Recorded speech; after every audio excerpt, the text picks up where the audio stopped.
Hello students, in the last lecture you have learned about the how to write Fisher projection formula and flying wedge formula. इस lecture में हम ये देखेंगे कि Fisher projection formula को लिखते समय किन महत्वपूर्ण बिंदुओं को ध्यान में रखा जाना चाहिए। सबसे पहला जो पॉइंट है वो है Fischer projection formula can not be lifted from plane. इसे हम एक स्ट्रक्चर के द्वारा समझते हैं। ये एक फिशर प्रोजेक्शन है F H C L and B R. अब यदि मैं इस स्ट्रक्चर को प्लेन ऑफ द पेपर से अप करके उसको जो तल है इसका उससे ऊपर उठा करके यदि मैं इसे टर्न ओवर करती हूँ,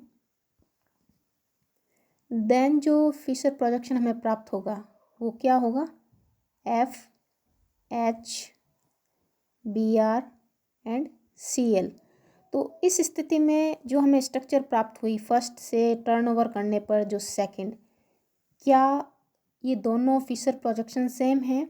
नहीं, ये उस ओरिजिनल मॉलिक्यूल की जिस पर हम स्टडी कर रहे हैं उसके इनेंशियोमर्स कहलाएंगे। ये दोनों इनेंशियोमर्स है। हम ये नहीं कह सकते हैं कि ये दोनों मॉलिक्यूल जो हैं सेम स्टीरियो आइसोमर्स हैं। तो हम ये कहें कि किसी भी संरचना को उसके तल से ऊपर उठा करके यदि हम टर्न ओवर करें तो सेम मॉलिक्यूल प्राप्त होगा, नहीं, ये प्रोसेस नहीं हो सकता। अब सेकंड, फिशर प्रोजेक्शन फार्मूला में यदि हम रोटेशन करें तो वो रोटेशन इन द प्लेन होना चाहिए और उसमें भी रोटेशन एंगल जो है वो 180 डिग्री या 360 डिग्री का होना चाहिए, परंतु 90 डिग्री या 270 डिग्री का रोटेशन उसमें अलाउड नहीं है। इसे भी इसी एग्जांपल से समझते हैं कि यदि मैं इस structure F H B R and C L, इस स्ट्रक्चर को यदि मैं 180 डिग्री पर टर्न ओवर करती हूँ, ठीक है, इन द प्लेन, यानी कि यहाँ से यूँ और यहाँ से यूँ, इस स्ट्रक्चर को हमें लिफ्ट नहीं करना है, ठीक है। थोड़ा अपना इमेजिनेशन आपको इसमें लगाना पड़ेगा। इसको लिफ्ट नहीं करना है, इसे रोटेट करना है। देन हम रोटेट करेंगे तो हमें क्या प्राप्त होगा, बी आर सी एल, ठीक है।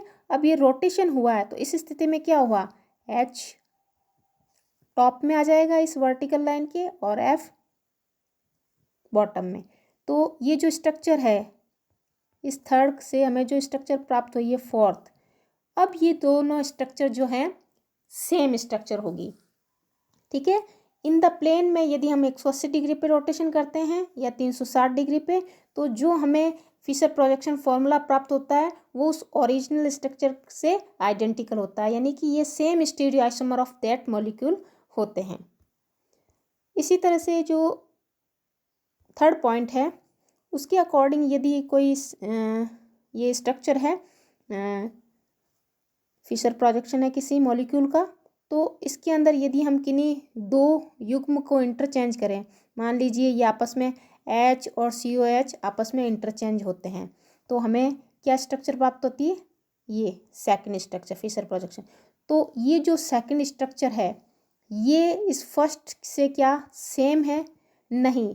इस प्रकार के फर्स्ट इंटरचेंज से एक इंटरचेंज से जो हमें स्ट्रक्चर प्राप्त होगी, फिशर प्रोजेक्शन फार्मूला प्राप्त होगा, वो ओरिजिनल वन का स्टीरियो आइसोमर होगा, यानी कि एक इंटरचेंज से उस स्ट्रक्चर्स का कॉन्फ़िगरेशन उसमें चेंज हो जाएगा। तो जब हम इस स्ट्रक्चर में सेकंड इंटरचेंज करें, यानी कि COH को OH पर ले जाएं और OH को COH की जगह, तो ये जो थर्ड स्ट्रक्चर हमें जो प्राप्त होती है ये थर्ड स्ट्रक्चर फर्स्ट की आइडेंटिकल है, ठीक है। तो कहने का तात्पर्य ये है कि फिशर प्रोजेक्शन फार्मूला लिखते समय यदि हमारे पास में कोई फिशर प्रोजेक्शन फार्मूला अवेलेबल है, उसमें हम इंटरचेंज करते हैं उसमें प्रतिस्थापियों को, तो उसमें दो इंटरचेंज अलाउड है, कहने का तात्पर्य even number of interchange allowed है। अब यहाँ पर मैंने पहले में एच और सी ओ एच को इंटरचेंज किया, ये ऐसा कोई रूल नहीं है कि पहले इन दो का होगा और फिर इस तरह से होगा। आप चाहें तो एच को एच की जगह ले आए, ओ एच को एच की जगह फर्स्ट इंटरचेंज, और फिर सी ओ एच को यहाँ ले आए और एच को, इस प्रकार किसी भी तरह का इंटरचेंज, परंतु इवन नंबर में, ठीक है, दो इंटरचेंज या दो इवन नंबर्स में।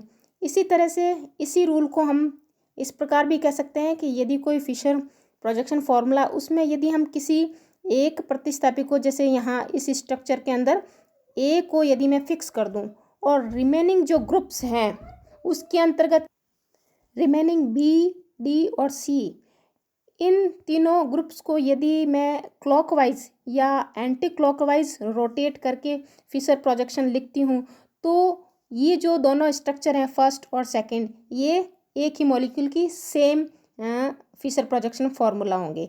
तो इस प्रकार से जब हम फिशर प्रोजेक्शन फार्मूला लिखते हैं तो हमें इन महत्वपूर्ण बिंदुओं पर अवश्य ध्यान देना चाहिए।